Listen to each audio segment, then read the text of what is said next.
ಅದರ ಜೊತೆಗೆ ನಿಮ್ಮಗಳಿಗೆ ಒಂದಿಷ್ಟು ಹೋರಾಟ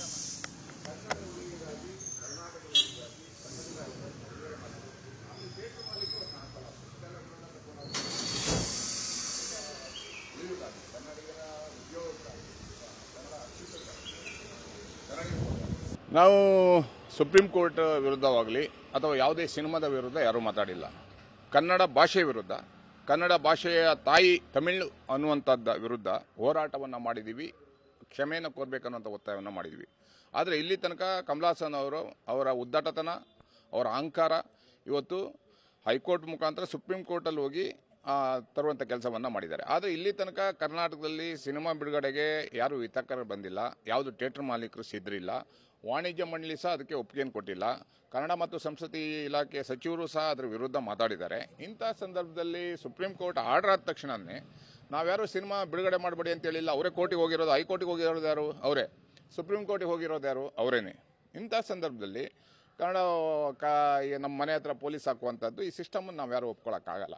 ಯಾಕಂದರೆ ನಾನೇ ಕಮಲ್ ಹಾಸನ್ ವಿರುದ್ಧ ಸ್ಟೇಷನ್ಗಳಲ್ಲಿ ಕಂಪ್ಲೇಂಟನ್ನು ಕೊಡಿಸಿದ್ದೀನಿ. ಇಲ್ಲಿ ತನಕ FIR ಆಗಲಿಲ್ಲ. ಆದರೆ ನಾವೇನೂ ಮಾತಾಡಿಲ್ಲ, ಎಲ್ಲೂ ಹೋರಾಟಕ್ಕೆ ಹೋಗಿಲ್ಲ, ಪೊಲೀಸರು ಬಂದು ಕಾಯ್ತಾರೆ ಅಂದರೆ ಪ್ರಜಾಪ್ರಭುತ್ವದಲ್ಲಿ, ಸಂವಿಧಾನದಲ್ಲಿ ಹೋರಾಟದ ಒಂದು ಹಕ್ಕಿದೆ, ಹೋರಾಟಗಾರರು ಇದೆ ಅನ್ನುವಂಥದ್ದನ್ನು ಇಲ್ಲಿ ಅದನ್ನು ಮೊಟಕುಗೊಳಿಸುವಂಗೆ ಕಾಣಿಸ್ತಾ ಇದೆ.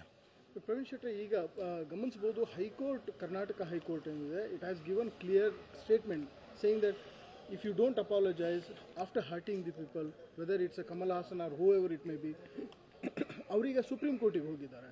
ಅಲ್ಲಿಂದ ಈ ರೀತಿ ಪರ್ಮಿಷನ್ ತೊಗೊಂಬರೋದು ಒಂದು ಸಿಂಪಲ್ ಅಪಾಲಜಿಯಿಂದ ಎಲ್ಲ ಮುಗಿಬೋದಾಗಿತ್ತು ಅನ್ನೋ ಹೈಕೋರ್ಟ್ನ ಆದೇಶ ಆಗಿತ್ತು. ಹೈಕೋರ್ಟ್ ಅವರು ಕರೆಕ್ಟಾಗಿ ಹೇಳಿದ್ದಾರೆ, ಕ್ಷಮೆಯನ್ನು ಕೇಳಿ ನಿಮ್ಮ ಸಿನಿಮಾ ತಡೆಯೋಕ್ಕಾಗಲ್ಲ. ಕ್ಷಮೆ ಕೇಳಿದರೆ ಜನರ ವಿರುದ್ಧ, ಜನ ಆಕ್ರೋಶ, ಸರ್ಕಾರದ ವಿರುದ್ಧ, ವಾಣಿಜ್ಯ ಮಂಡಳಿ ವಿರುದ್ಧ ನಾವು ಮತ್ತೆ ದಂಡೆತ್ಕೊಂಡು ಸುಪ್ರೀಂ ಕೋರ್ಟಿಂದ ಬರ್ತೀನಿ ಅಂತ ಹೇಳಿದರೆ ಇದು ಜನರ ಭಾವನೆ, ಒಕ್ಕೂಟದ ವ್ಯವಸ್ಥೆಯಲ್ಲಿ ಜನರ ಭಾವನೆಗಳಿಗೆ ನೋವಾಗುತ್ತೆ.